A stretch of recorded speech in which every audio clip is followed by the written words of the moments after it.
Afsuski yomon xabar tarqaldi. Assalomu alaykum hurmatli tomoshabin. Kanalimizga xush kelibsiz. Videosida bir dona like hamda podpisatsiya tugmachasini bosib qo'yishni yodingizdan chiqarmang.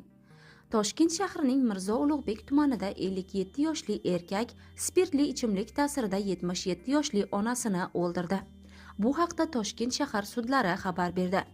Qayd etilishicha, mast holatda bo'lgan erkak onasiga qo'l va oyoqlari bilan bir necha zarbalar berib, og'ir jarohatlar yetkazgan. Shuningdek, bo'ynini bosib, mexanik asfiksiya sodir etgan.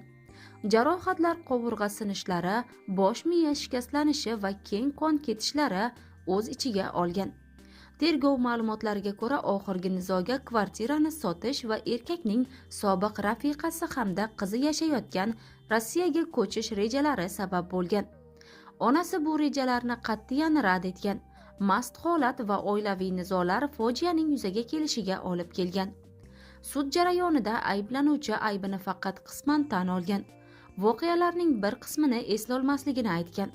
Biroq ekspertiza xulosalari, guvohlar ko'rsatmalari, tergov materiallari va moddiy dalillar uning aybini tasdiqlagan. Sud qarori bilan erkak 15 yilga ozodlikdan mahrum qilindi. Jazoni umumiy tartibli koloniyada o'tash belgilandi. Shuningdek, sudlanuvchi spirtli ichimlikka qaramligi bo'yicha majburiy davolanishga yuborildi. Avvalroq Surxondaryoda 71 yoshli erkak tushlik tayyorlamagan xotinini o'ldirganligi aytib o'tilgan edi.